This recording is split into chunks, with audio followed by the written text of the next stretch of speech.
my audience.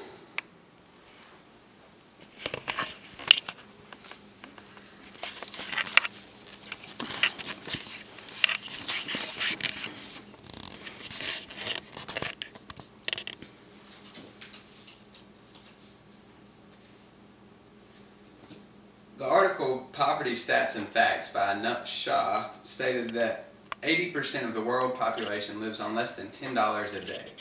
These people live in countries known as third world countries.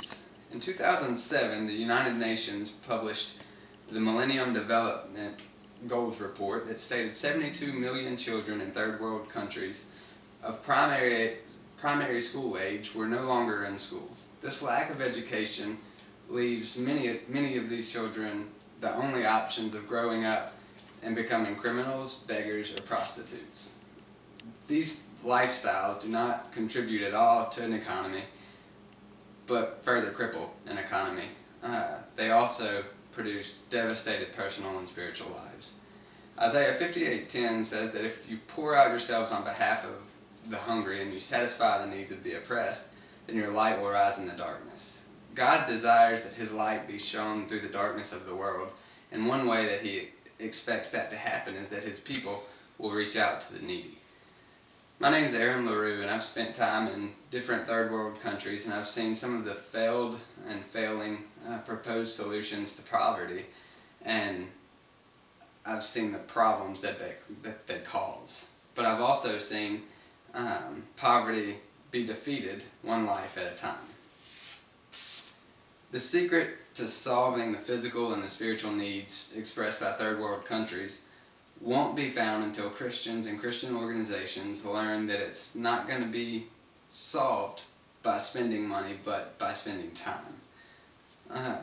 Today I'm going to share examples of how traditional ideas of combating poverty have failed and created greater problems. I'll also share effective ways to impact personal lives using different methods, and I'll share with you Jesus' expectations of His followers in regards to the poor. Although 80% of the world remains in third world living conditions, the other 20% of the world has largely struggled to find effective ways to produce long-term solutions to these problems. According to the article Currencies of Desire by Vanessa Baird, the New Internationalist magazine states that in the 1970s and the 1980s, many Western banks gave large loans to third world governments in hopes of spurring on their economy. Many of these countries are now left spending 10 times the amount of money from their yearly budget on loan services instead of health care for their people. This shows that giving money to governments of largely uneducated people isn't going to be the answer to the poverty in their countries. Poverty will only be defeated if proper change begins to happen in the general public. In 1 Thessalonians 4:11 and 12, Paul says that we should work with our hands so that we'll be dependent on no one. Citizens of these countries must be trained to handle money and to manage small businesses and to work in trade environments so that they will no longer be dependent on anyone.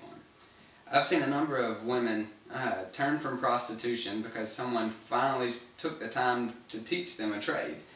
They taught them how to make coasters and baskets and beads and to sell them in a way that would be productive to themselves and into their economy. And while they learned how to do this, they were shared the gospel of Jesus Christ. Contrary to top-down philosophies of fighting poverty, the change won't begin if it's begun in the government, but if it's begun in the general population on the streets. Followers of Jesus must be more dedicated to the spending money and to spend time to train citizens in how to provide for themselves. In his book, Speech Communication, A Redemptive Introduction, Dr. Alvin states that God values our compassion on others, and this includes the poor and the oppressed. Christians should be burdened to go help those and to spend money to support others who are helping those less fortunate in these third world countries. In Mark 14:7, Jesus said, "The poor you will always have with you, and you will be able to help them whenever you desire." He said that as if he supposed that his followers would always desire to help the poor. Christians must understand that the traditional ways of helping the poor have not succeeded, but the personal interrelational ways have. I've told you of lives that I've seen changed through different ways, more personal ways of combating poverty. And I've shared with you what Jesus expects of his followers as they interact with the poor. What are you doing to reflect God's compassion for the poor? How many lives could be changed for eternity if you would take some of the focus from your own life and shift it to those in the third world? Examine your life, and I think if you do, that you'll see that the majority of us has areas of our lives that we could spend to greater impact the world for God's glory. Please, in efforts of being better ambassadors for Jesus, spend yourselves, at least more of yourselves, on behalf of the poor in these countries in a way that will bring God glory. If you can't go to the third world to support them, find an organization that's already there, that's already spreading the gospel, that's already fighting poverty, and support them through prayer and money. In summary, poverty will always exist, but Jesus expects his followers to always share his love with these people. Jesus didn't just hand out money, but he spent time with the poor, and he expects his followers to do the same. Thanks for listening to me talk about poverty in the third world and what I feel like the redemptive approach to solving it is.